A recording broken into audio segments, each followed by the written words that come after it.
In my 28 years practicing emergency medicine in Portland, Oregon, I believed I had developed an immunity to shock.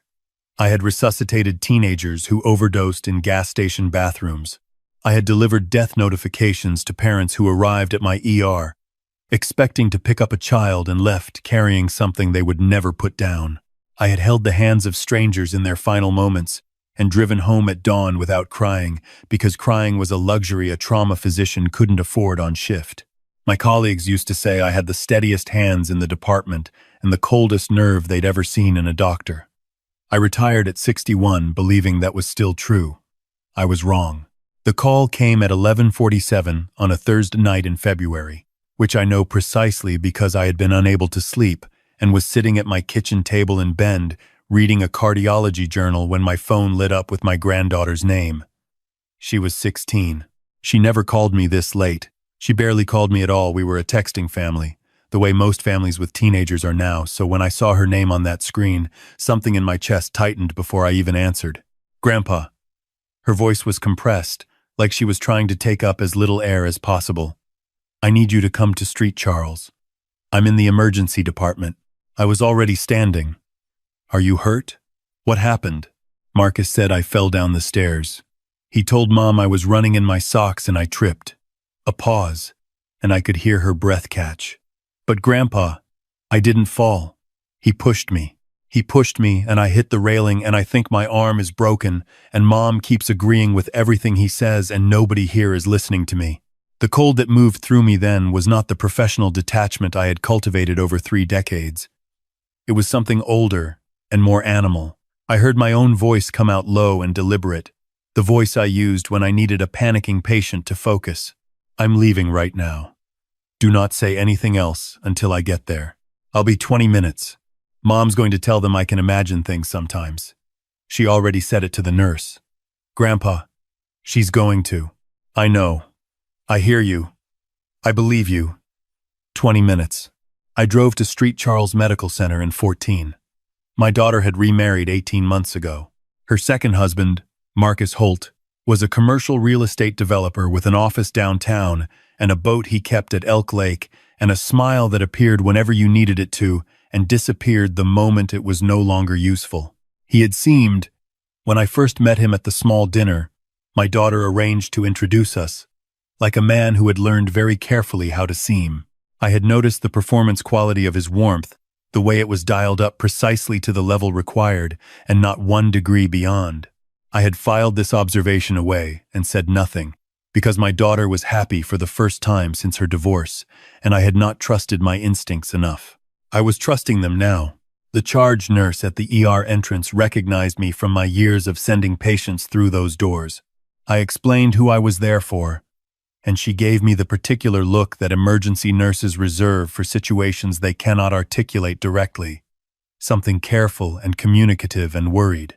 She told me my granddaughter was in Bay 9 with her mother and stepfather, and that the attending physician had been very thorough with her examination.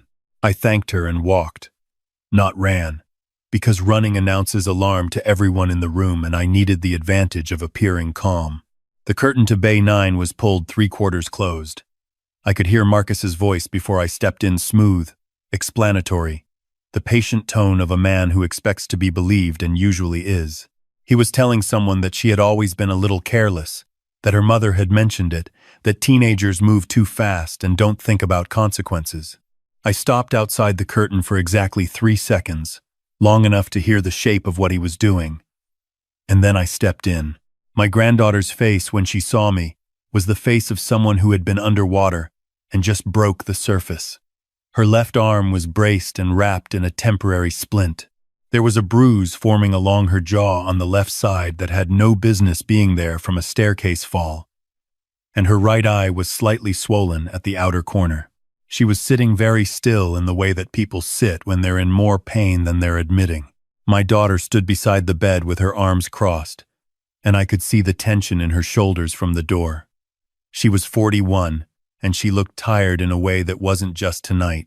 Marcus stood near the foot of the bed, dressed for someone who'd been pulled from an important evening rather than someone who'd been home when this happened. He turned to look at me, with an expression of relieved welcome. "Richard." He extended his hand. Thank God you're here. She's been asking for you. It's been a stressful night. I shook his hand because refusing would have put him on alert, and I needed him relaxed. What happened? She was coming down the stairs in her socks, he began. I'd like to hear from her. I said it pleasantly, turning to my granddaughter.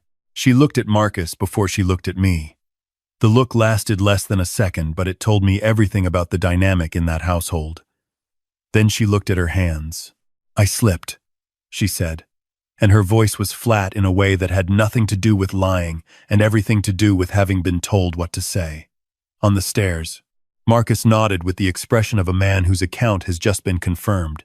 The attending physician appeared 2 minutes later, a woman in her mid-40s with the economical movements of someone who had been on shift since morning.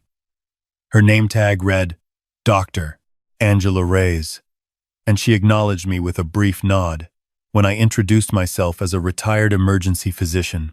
I'd like to speak with you and the family about the injury, she said, and she said it to me and my daughter both, and then her eyes moved to Marcus in a way that was professionally neutral and told me she'd already formed an opinion. She asked Marcus and my daughter if they'd give her a moment with the patient. Marcus said, of course, that he'd get coffee for everyone, that there was no rush. My daughter hesitated, then followed him out. I stayed. Dr. Reyes pulled the curtain and lowered her voice. You're her grandfather? 28 years, emergency medicine, OHSU, retired 14 months ago. She absorbed this and seemed to make a decision. The arm fracture is consistent with impact against a hard surface. The railing, potentially, or a wall. The bruising on her jaw and periorbital area is not consistent with a staircase fall. The jaw contusion shows a contact pattern. Something made direct contact with her face. She paused. She hasn't confirmed anything with her mother present, but she's been guarding her ribs on the right side in a way that suggests additional injury she hasn't disclosed. Has she said anything to you directly? She said she slipped. She said it the same way each time, which is how people say things they've been instructed to say. Dr. Reyes met my eyes. I've documented everything. Photographs, detailed clinical notes, injury mapping, but her mother is supporting the stated account, and the patient isn't contradicting her. My options are constrained. I turned to my granddaughter. She was looking at the wall. Sweetheart. I sat in the chair beside the bed. Your mom and Marcus are getting coffee. It's just us and Dr. Reyes. I need you to tell me exactly what happened tonight. Not the version Marcus told. The actual version. You called me because you needed someone to believe you. I believe you. So tell me. For a long moment she said nothing. Then her chin trembled and she pressed her lips together hard to stop it. We were arguing about my phone, she said finally. He put parental controls on it last week without telling me, and he could see all my texts, and I found out, and I told him that was wrong, that he didn't have the right to do that, because he's not my dad, and She stopped, drew a breath. He said I was disrespectful and ungrateful, and that my real dad was a failure who couldn't take care of himself, let alone me. And I told him not to talk about my dad like that. Her real father, my son-in-law, had died of a heart attack at 43. She had been 13. And then he grabbed my wrist and pulled me toward him, and I tried to get away, and I scratched his arm when I was pulling back. And he hit me, open-handed, but hard, across the face. And then he shoved me into the wall, and I hit the railing on the way down. She was looking at her lap. When Mom came out, she saw me on the floor, and Marcus was already in his concerned voice, telling her I'd been running, that he'd tried to catch me. Dr. Reyes was making notes on her tablet. Has he hit you before? I asked. She shook her head, then reconsidered. He's grabbed me. A lot. My arm, my shoulder. Gets in my face when he's angry. But not hit me. Not until tonight. Has he been controlling? With your mom? With the house? She almost laughed. But it came out wrong. He tells Mom what to eat. He goes through her email. Last summer she was supposed to go to Aunt Diane's wedding, and he said there was a work thing and she couldn't go. She missed her own sister's wedding. A pause. I heard them arguing about it. He told her that if she went, it would tell him everything he needed to know about where her priorities were, and she didn't go. I sat with that for a moment. Then I said, "You're not going home tonight. I'm going to make sure of that. Mom will want me to. I know. Let me handle your mom. What about Marcus? He's good at." She searched for the word. "He makes it sound so reasonable. Whatever he says." He made it sound completely reasonable to the nurse, and she was nodding along and I was standing right there. "I know that type," I said. "I've seen them before. They're very good in the short term, but they leave evidence, and evidence doesn't care how reasonable you sound." What I did not tell her yet was that I was already running a clinical pattern analysis in my head, the same process I had applied to confusing presentations for nearly 3 decades. One incident can be an accident. A pattern is a diagnosis. I found my daughter and Marcus in the family waiting area. My daughter looked up with the expression of a woman who wants very badly for everything to be fine and has decided, consciously or not, to assist that outcome by not looking too closely at anything. Marcus had 2 paper cups of coffee and offered me one with a smile. "She's pretty shaken up," he said. "Teenagers take these things hard. The embarrassment more than the pain. Usually.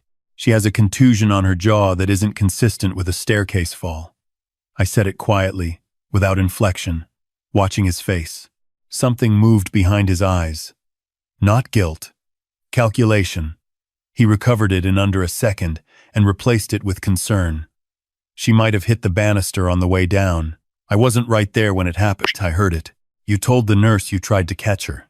A pause. Just slightly too long. I was nearby. I reached for her, but I wasn't fast enough. I turned to my daughter. "I'd like to take her to stay with me for a few days while her arm heals. She'll be more comfortable. And honestly, you both need rest after a night like this." My daughter started to speak. Marcus spoke first. "Richard, I think she really needs to be home. She needs her mom right now. You understand." He said it warmly. He said it the way you say something to a reasonable man who will respond to reason. He had correctly identified me as someone who would not be rattled by social pressure, and had immediately switched tactics to framing it as concern rather than control. "What she needs," I said, equally warmly, "is her wrist properly managed, her pain controlled, and a few days of rest without disruption. I'm a physician. There's no better place for her." I looked at my daughter. "You look exhausted, sweetheart. Let me take some of the load." I watched my daughter's face move through several things. Relief was genuinely there, which told me she had been working hard tonight to hold things together.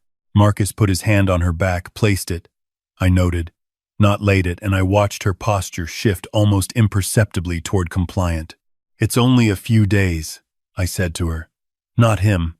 I'll send you updates every few hours." "Of course," Marcus said, before she could answer. "Whatever helps her heal fastest." He produced the smile again, the one calibrated for reasonableness, and I looked at it the way I used to look at an EKG strip that was showing me something it didn't want me to see. Getting my granddaughter discharged took another hour. During that time, Marcus took a call outside and paced the length of the parking lot in a way that was effortful rather than organic. My daughter fussed over the discharge paperwork. "Doctor, Reyes found me briefly at the nursing station and told me she would be consulting with the hospital's patient advocate team in the morning, that she wanted to document the case formally, regardless of how the family proceeded." I thanked her and meant it. In my car, driving through the dark toward my house on the west side of Bend, my granddaughter sat with her splinted arm in her lap and her head against the window and didn't speak for 5 minutes. Then she said, "She's not going to leave him, maybe not right away. She chose him tonight, right in front of me.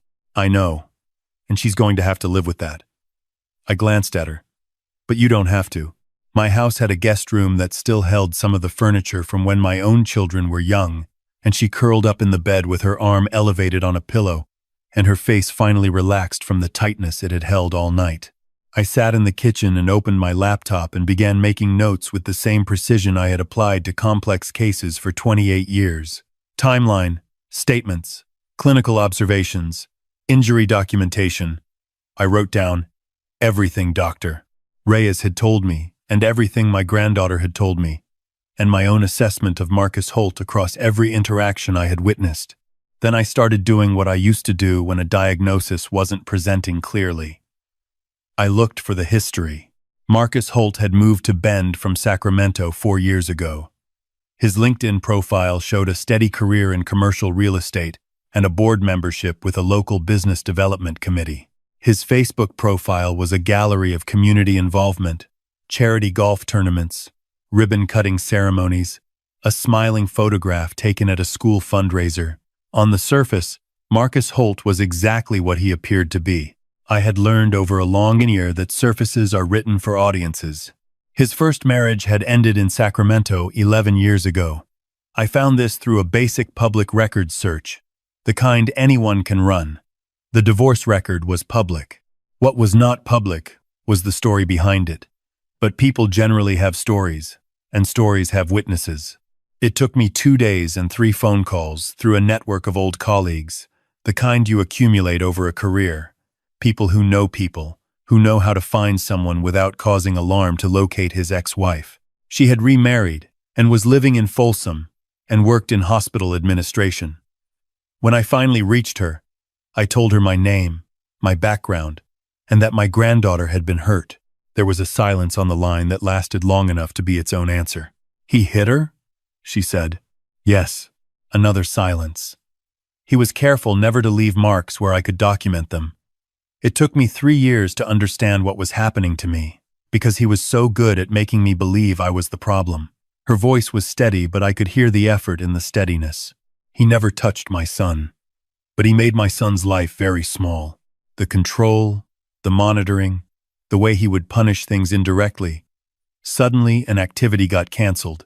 A friend wasn't welcome at the house anymore, and it was always framed as a reasonable decision that I should be able to see the sense of, "Did you ever report it?" I reported it once. He had 2 colleagues come forward to say I had seemed unstable and volatile for months. He brought photographs of a hole in our bedroom wall that I had made during an argument, blown up and framed like evidence. A short breath. He is extremely good at preparation. He never acts without having already built the story he's going to tell afterward. I asked if she would be willing to write a brief statement not for police. Not yet. Just for documentation.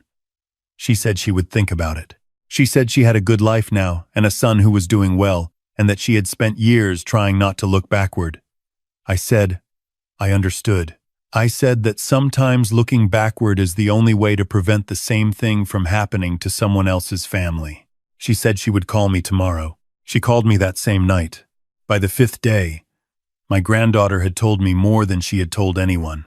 She told me about the dinner where Marcus had made a quiet comment about her weight and then watched her put down her fork. She told me about the time he had gone through her backpack and found a note from a friend and read it aloud to her mother in a tone of amused concern.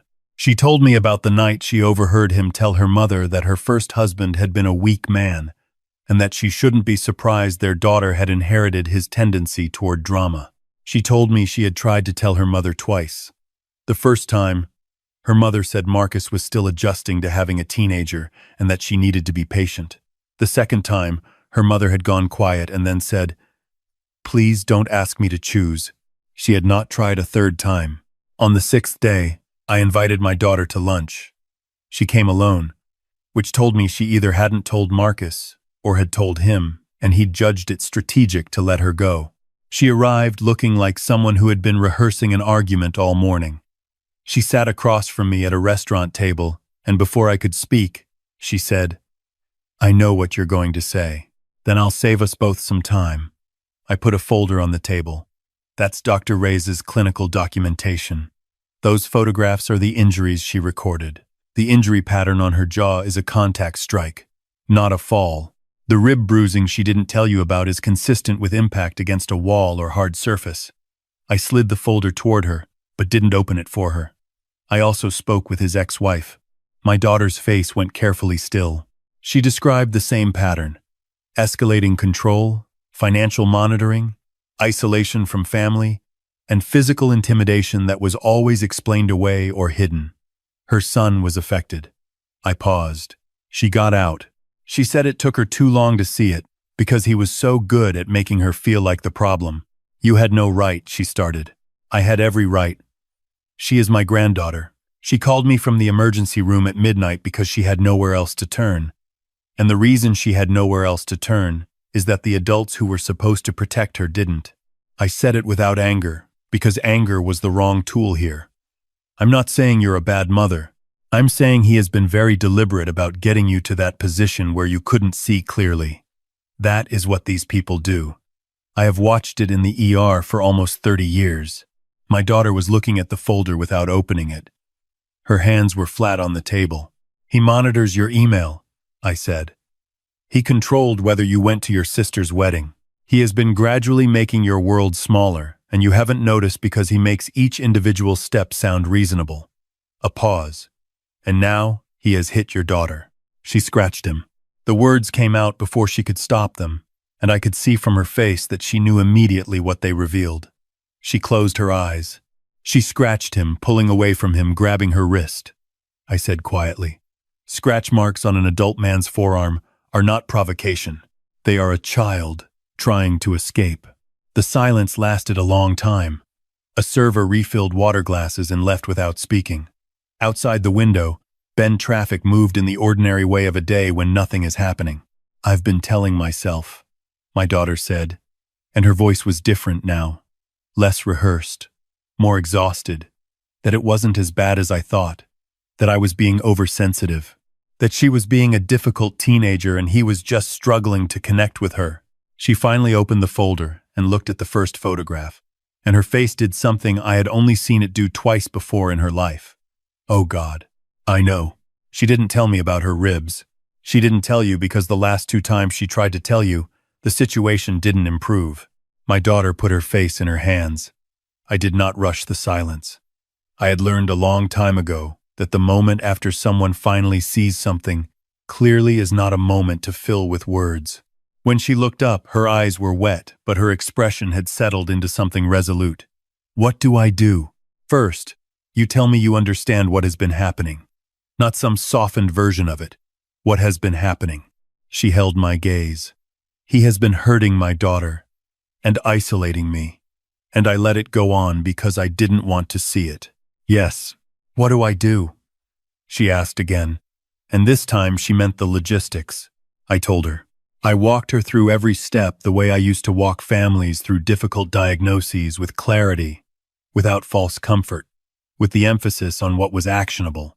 I called Greg Vasquez, a retired Portland police detective who had spent 15 years in the family violence unit and who now consulted on cases when former colleagues needed guidance. He walked us through the reality.